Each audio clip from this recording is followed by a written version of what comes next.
Well, after this afternoon's video, my first video of the day, and I've been chatting with the AT&T gentleman who's about to finish hooking up that line, so 7-Eleven will have phone service.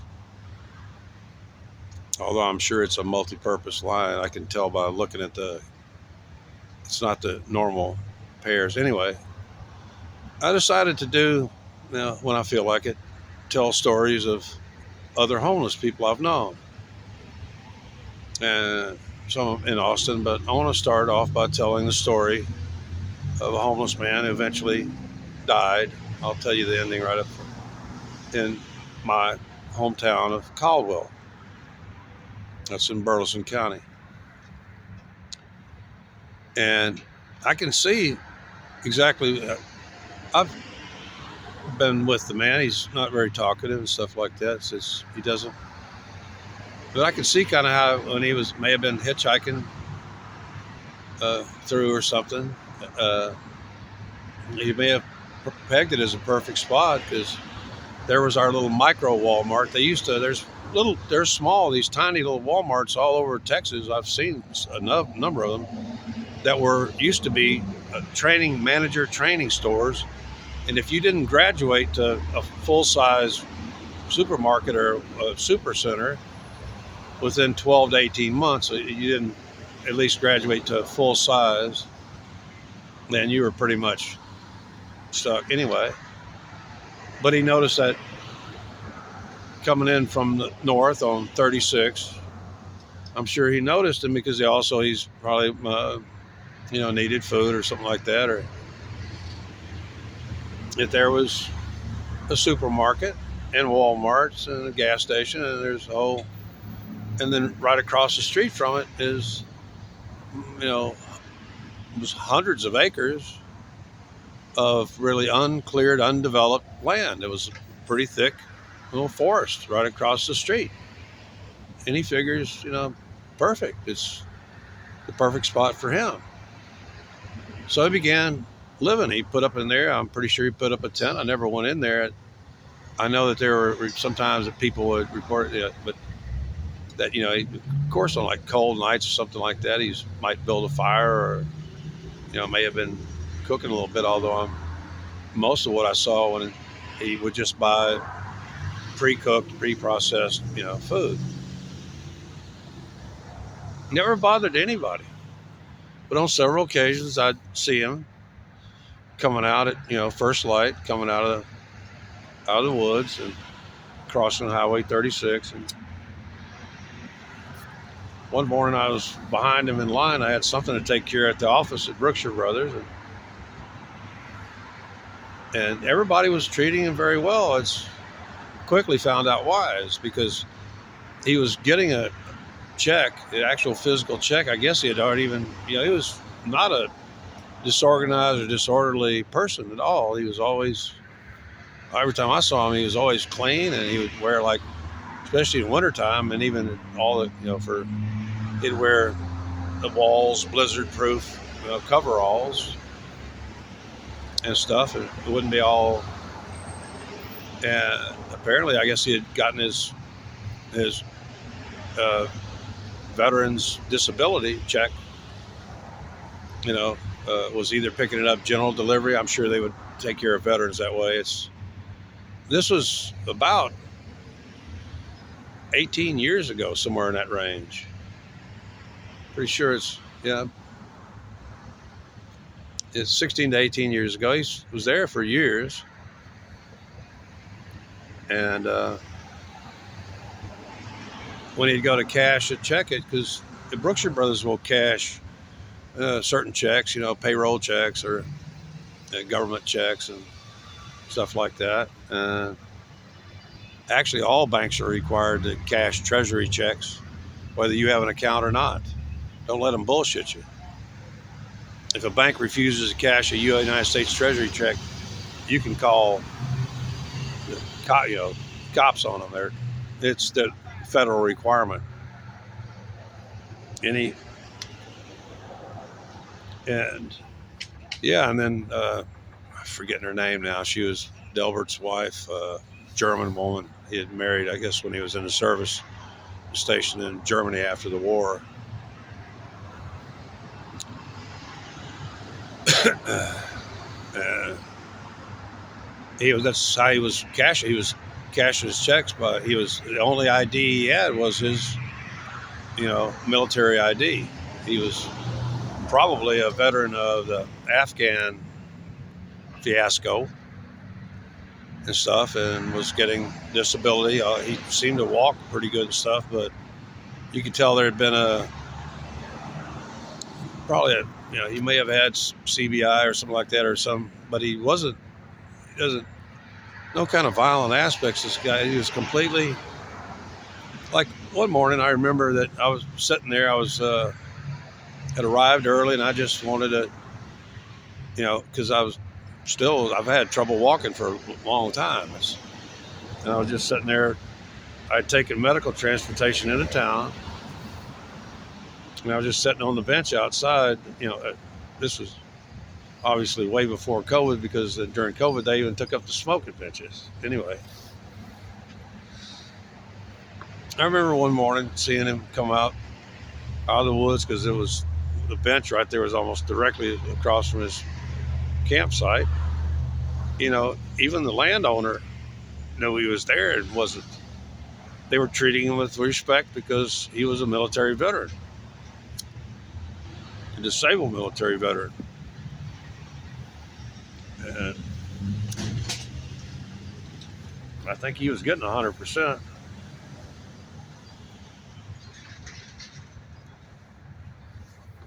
And he came up, and I guess it was so early in the morning that it wasn't time for alcohol. I'd already noticed him he'd tried Brookshire, because he would do business with them just for cash his check. But really, all he wanted in the morning was his daily case of beer.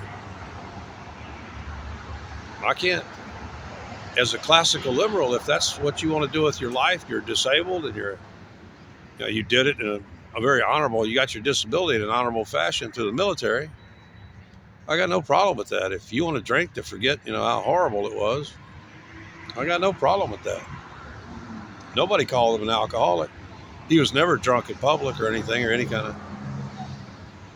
And he sat down, and I was having a smoke. It was the smoking bench. That's where even the employees went to sit, right out in front of the store and have a smoke. And I tried to kind of open up conversation, and I figured, a drinker's usually smoker. I offered him a cigarette, and he goes, "No, I don't smoke." And just real gentle. He was a soft-spoken person and stuff. And I'm going like, yeah, well, that saves a lot of money. He didn't really appear to, because, those were at the time when you could get, a 30-pack of Keystones for $10.47. He was, he liked to drink beer all day long. God bless him. I don't care. Even the Bible says, "Let he who is heavy of heart be given wine, and let he who is near death be given strong drink." Even God prescribes alcohol for people like himself, or for me. The gentleman offered me alcohol today for pain relief and stuff. I think he knows a friend of mine, I tell you the truth. Shit, he's up there hooking it in right now. He's going to have 7-Eleven back online. So, it's having a real gossipy cousin and stuff like that, who's tied into other gossips. Nobody ever got any shit on this guy. He really didn't invite people into his camp. He didn't, he just liked to sit there in the woods and drink beer all day and keep his shit straight. And I think at one point during high winds, he had a little fire that got out of control, and as a result of that, some hissy fit. Somebody, maybe even the landowner or somebody leaned on the landowner, and the cops trespassed him, but they didn't put him in jail, and not to my knowledge. Yeah, Bruno would have told me. And And the next thing I know, I get word that he's actually set up camp right on Davidson Creek, right in the heart of the Davidson Creek Park, right in you know in the town, and right next to there's a bridge there. There's a couple of several couple of hotels right there, and a couple of eateries that are. It's right there at a major intersection. He wasn't, and nobody, the authorities didn't give a shit because most of us never used Davidson Creek Park. It was pretty much an unused park. Occasionally, sometimes, like the people who live in the Section 8 housing that was not too far from there, they might take their family out there for a picnic or something like that. But it wasn't really, it's in a creek bottom. It's really not, nothing spectacular about it. And I'm getting to the end here after 11 minutes.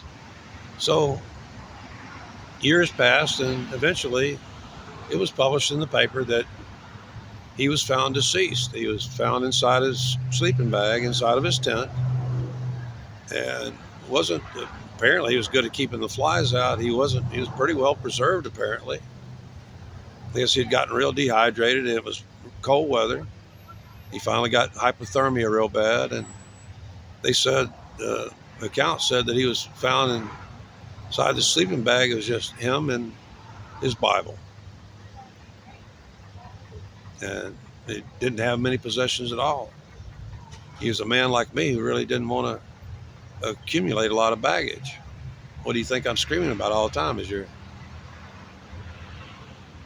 some of the recent stuff here, the gloves and that flashlight. That's a Husky flashlight that I can actually, it's one of the few flashlights you can hold in your mouth. And actually the button on the bottom is actually so gentle that you can actually turn it off and on with your tongue while your hands are busy. So I really appreciate that gift. I don't recognize him, but that's how this man, whose name I don't know, only what's her name? Only the people that worked in like the Brookshire Brothers office where he cashed his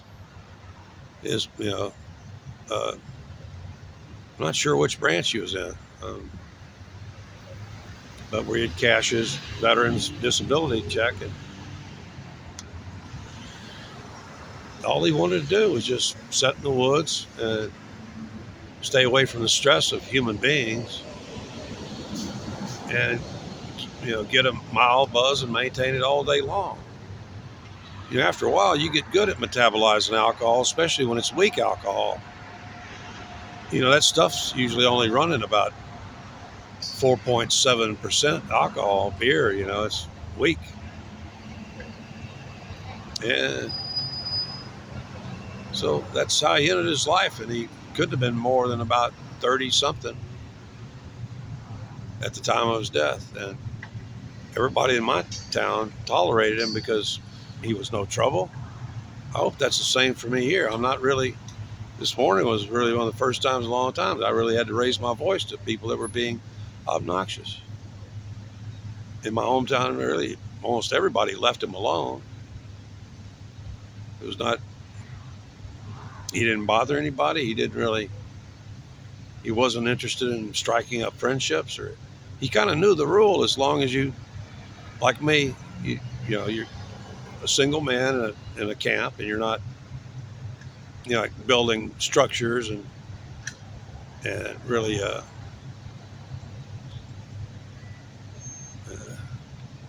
that would be lovely if I could actually something because that was in particular there's so much dead wood in there. He could have had a campfire during winter time. I think moving him out of whoever, there was some busybody welfare check kind of thing. It's somebody called they noticed some smoke, called the fire department, and that led to him being, or suggested, I don't think he was really told to get off the property. They were just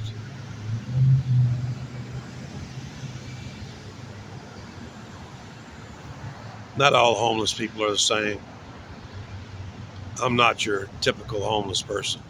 I'm not a drunk. I'm not a drug addict. except for tobacco. Uh, so here's a man whose name I never knew, but in all my dealings with him, he behaved in a civil and polite and respectful manner. He was welcome and was taken care of in my hometown. I'm sure they gave him something a little better than a pauper's funeral, which is just a body bag and a hole and down in the city cemetery, the Masonic cemetery. So, not all homeless people are the same. That's what this little series about homeless people. I don't know when I'll do the next one. I'm thinking doing Nina next. I wish I knew the man's name, but they didn't even publish it in the newspapers. We all know him. We'd all been close with him. He never stunk. He brushed his teeth. He kept himself clean, and he kept his behavior exemplary. So just remember, while the vast majority of homeless people are absolute, complete lying, thieving, drinking, drug addict losers, some of us are not like that. Not all homeless people are the same. Anyway, that's how one U.S. veteran ended his life. Peacefully, alone, and with his Bible inside his sleeping bag. I guess so he could read it on cold days and nights. Y'all have a day, and may God bless you and yours.